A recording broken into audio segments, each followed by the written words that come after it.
90-Day Fiancé. Elise lands in Australia to meet her long-distance BF. Exclusive clip. Elise, from 90-Day Hunt for Love, is back and traveling to Australia to meet her long-distance boyfriend Josh for the first time. Josh and his friend Chris meet Elise at the airport, where she ends up changing in a bathroom so they can head straight to a bar. While in the bathroom, Elise admitted, "I just can't believe that I'm actually getting ready in a bathroom at the airport. I really just hope Josh sees how much, effort I'm putting into this relationship." In a confessional, Elise admitted it wasn't an ideal date with Josh since Chris was there and they were going straight to a bar. Despite that, Elise noted, "I flew across the world to get a glimpse of his life and figure out if he's the person I want to be with. Everything seems good right now. Our connection and our chemistry, it's there." In his own confessional, Josh praised Elise for her easygoing personality, saying, "I like that she's a trooper. That is attractive. Someone that's sort of like, yep, you know what? You want to do it? Let's do it."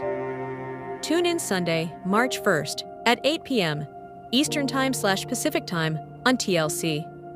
Are Sophie Sierra and Pedro Jimeno together after 90-Day, The Single Life Season 5? 90-Day, The Single Life Season 5 is the newest 90-Day Fiancé season to hit our screens. After a 2-year hiatus, The Single Life is back and better than ever. The Single Life follows a group of 90-Day Fiancé singles who are ready to look for love again following their failed relationships. 2 of the singles featured on Season 5 are Sophie Sierra and Pedro Jimeno. Sophie was recently seen trying to save her marriage with Rob Warren, whom she moved to the United States from England to be with. Things didn't work out, and Sophie ultimately chose to leave him on 90-Day, The Last Resort Season 2. Hand was featured on the franchise a few years ago with his ex-wife, Chantel Everett. They had a tumultuous relationship and were one of the most popular 90-Day Fiancé couples at the time. Sophie and Pedro are currently seeing one another on The Single Life Season 5. They're a surprising match, and it's clear that they already have many differences. Here's everything we know about where Sophie and Pedro currently stand with one another today. Sophie Sierra and Pedro Jimeno are exploring a relationship on 90-Day, The Single Life Season 5. Sophie and Pedro are both featured as singles on Season 5, but they are pursuing a relationship together. During the premiere, Sophie explained that she and Pedro first connected on social media. They began talking and developed a connection. Since they live in different states, they were only able to hang out on a few occasions. Pedro asked Sophie what her dream first date was, and he reenacted everything she asked for. After meeting a few times, Pedro invited Sophie to his home country of the Dominican Republic for his sister's birthday. Sophie decided to turn the occasion into a girls' trip, along with Liz Woods and Julia Trubkina. She felt it would be a good opportunity for Liz to mingle with some of Pedro's friends, while Julia just came along for the ride.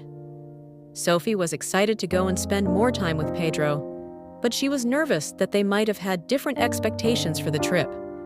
Pedro wants to jump into a committed relationship, while Sophie wants to take things slow. When Sophie and her friends arrived, Pedro sent them a van that he and his friends had personally decorated.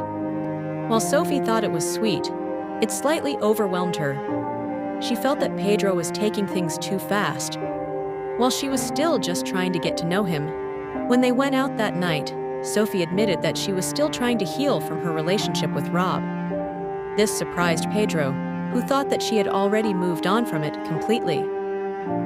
Sophie and Pedro went on another date shortly after, where they realized that they weren't on the same page.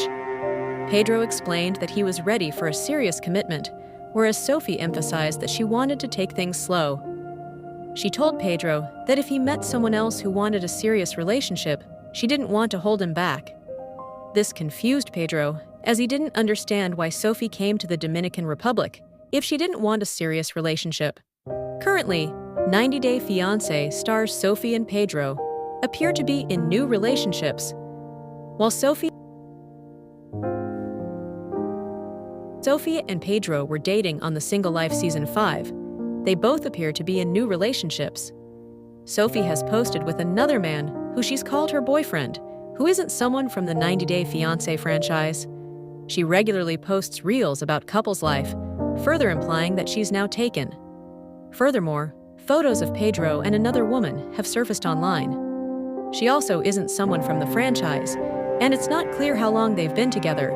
It's not known when Season 5 was filmed, but it was presumably a while ago since both Sophie and Pedro seem to have moved on. 90 Day, The Single Life. Sophie misses Pedro. Colt disappoints Courtney. Vanya gets rejected. The 5th season cast of 90 Day, The Single Life includes Colt, a 39-year-old from Florida, Courtney, a 34-year-old from Florida, Gino, a 56-year-old from Michigan, Kim, a 55-year-old from California, and Liz Woods, a 33-year-old from Washington.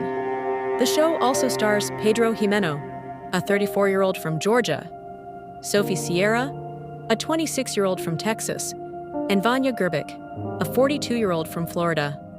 TLC teased that the new season will deliver raw emotion, unexpected twists, and the messy reality of finding love after heartbreak. Sophie decided to stay in for the night and order room service with her pal Julia. Sophie explained how Rob kept doing nice things for her, but she wasn't ready to be his girlfriend. Liz is just giving reason to Pedro to think I'm just a huge red flag, Sophie explained in a confessional. Even though I'm not ready for a relationship, I'm still trying to get to know him, and I actually do like him. And as my friend, you should only say good things about me. Girlfriends don't tell a guy, watch out. Sophie claimed that she was used to Rob gaslighting her and accusing her of lying, and so Pedro's behavior triggered her. Sophie explained to Julia how she had apologized to Pedro after their lunch, but he continued to ignore her messages. Is he ghosting me? Sophie questioned, adding how she was beginning to miss Pedro now that he was no longer aggressively pursuing her. Sophie said the space allowed her to realize that she really liked Pedro, but she was afraid Liz had ruined everything for her. Vanya Gerbic. Vanya shared how she's a vegan baker and professional belly dancer who also works in medical sales. Vanya had been single for about a year, and she said she was looking for an optimistic, accomplished, and driven man. 2 years prior, Vanya had dated Bozo from Croatia. However, she was only there for a couple of days before their romance blew up, according to the blonde beauty. Shortly after her relationship with Bozo, Vanya got romantically involved with a man named Josko, who ended up secretly filming the pair having sex. Vanya felt violated and betrayed, and so she decided to be celibate again. Despite her painful past, Vanya said she was ready to find love. Vanya began to wonder if her friend of over a year, Tony, was actually the right guy for her. She called him handsome, attractive, and intellectually stimulating. I'm wondering, after all this searching, if the guy for me has been right in front of me this entire time, Vanya said. Vanya shared how she had made the first move on Tony by kissing him, but they apparently had to figure out what was next. Vanya said she wanted their friendship to blossom into a relationship, but she was afraid to risk the bond they had developed. Vanya acknowledged that if she tried to advance her relationship with Tony, there would be no going back.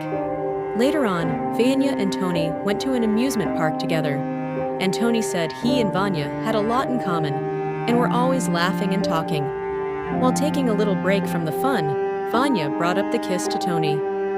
Vanya asked if they should try to be more than friends, and Tony appeared unsure. We've been best friends for over a year and a half now. It's not an easy decision.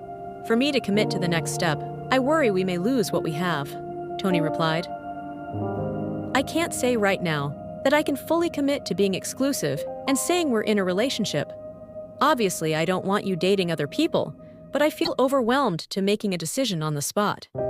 Vanya hoped she wasn't imagining a romantic connection with Tony that simply wasn't there. Courtney and Colt. Courtney said she really wanted to make things work with Colt, but he had erectile dysfunction, and they had lingering trust issues. In order to have some alone time and get away from Courtney's parents, the pair booked a hotel room in an attempt to fix their intimacy issues. Colt acknowledged that the possibility of Courtney's parents walking into their room at any time killed the mood. I love that Colt had the idea to come to a hotel. But if we came here and spent all this money just to play with his limp gummy worm all night, I'm going to be annoyed, Courtney vented to the cameras. I'm not a miracle worker. If he can't get it up, that makes me question, does he really love me, or is he just saying that? Once inside the room, Colt popped champagne, and Courtney showed Colt some creative diagrams of sexual positions they could try. Colt then changed into a red bow tie and matching thong for his girlfriend. I love you, Courtney said. I love you too, Colt replied. And you don't have to be afraid or nervous or anxious about anything. Just have fun and enjoy our life together. Courtney had been there for Colt ever since his leg injury, and so he was hoping to ramp up the passion and fire in their relationship. For me, having sex with a woman makes me feel validation, and I need that from a woman, Colt told the cameras. Later on, Courtney went out to a bar with her friends, and it marked the first time Colt was going to meet her pals, who had expressed doubts about Colt. They told me I'm crazy for being with him, but I'm hoping once they hang out, they see all of the good things that I see in him, Courtney shared of Colt. When Colt joined the gathering, he admitted he was tired. Colt and Courtney revealed they had gotten closer to having sex, but weren't able to go all the way. We basically just scissor and oral, Courtney teased. One of Courtney's friends accused Colt of using Courtney, but he denied that was the case. Colt also lied to Courtney's friends by saying he wasn't talking to any other girls behind Courtney's back. Colt insisted that he was fully committed to Courtney, but not everybody was buying it. I know right now I'm kind of in a gray area, talking to Diana from Brazil, but she's been in my life for a year now, and to be perfectly honest, I have feelings for her, Colt explained to the cameras. But I love Courtney, and so I'm trying to keep things platonic. Colt said he planned on telling Courtney about Diana eventually, but it wasn't going to happen anytime soon. When Courtney advanced to the next bar with her friends, Colt went home, and that really upset Courtney. Tonight sucked. I think my friends are like, what are you doing? What value is he bringing to your life? Courtney lamented, adding how she didn't trust Colt, and he couldn't even keep his D up. Courtney said she felt torn because she could see Colt's potential, but she also saw the situation through her friend's eyes. There's a part of me that loves him, but I'm really starting to think, what the fuck am I doing with him? Courtney admitted. Liz Woods. Liz and her romantic interest, Pedro's friend Villa, were shown going surfing together and enjoying each other's company after staying up and talking all night. Liz said Villa was already showing her everything she could possibly want in a partner. After a fun date, Liz, who was feeling butterflies, asked Villa if he'd like to hang out with her again, and he enthusiastically agreed. All I can think about is spending time with Villa and getting to know him. I'm definitely 100% all in to see where this can go, Liz told the cameras. Gino Palazzolo. After reuniting with Natalie, she brought him back to her place. Natalie asked Gino to get comfy for a spa night, which excited Gino. Natalie is offering to give me a massage with her little toys. Maybe something good is going to happen tonight. I'm really hoping so. That would be awesome on the first night connecting, wouldn't it? Gino told the cameras. Gino took his hat off for Natalie, which is something he rarely did for Jasmine. But Natalie insisted she wasn't trying to get Gino aroused or initiate sexy time. Natalie said she wanted to pamper Gino so that he would let his guard down and she could ask him some difficult questions. Natalie explained how Gino and Jasmine were still having an online battle back and forth, which showed emotions were still involved in some way. I think they both just look really stupid, Natalie vented in a confessional. Gino explained how he needed to defend himself when Jasmine lied about him, but Natalie pointed out how Gino clearly still had emotions attached to Jasmine, one, good or bad. There's a thin line between love and hate, Natalie noted. At the end of the night, Natalie made Gino sleep on her pull-out couch, and Gino admitted he was disappointed. There was no way in hell this man was going to be invited into my bed and sleep with me the first night he's here. I don't think he understands how much he hurt me by not being transparent about him and Jasmine's relationship, Natalie explained. Natalie said she felt a connection with Gino, and maybe they could have a future together, but he needed to earn it.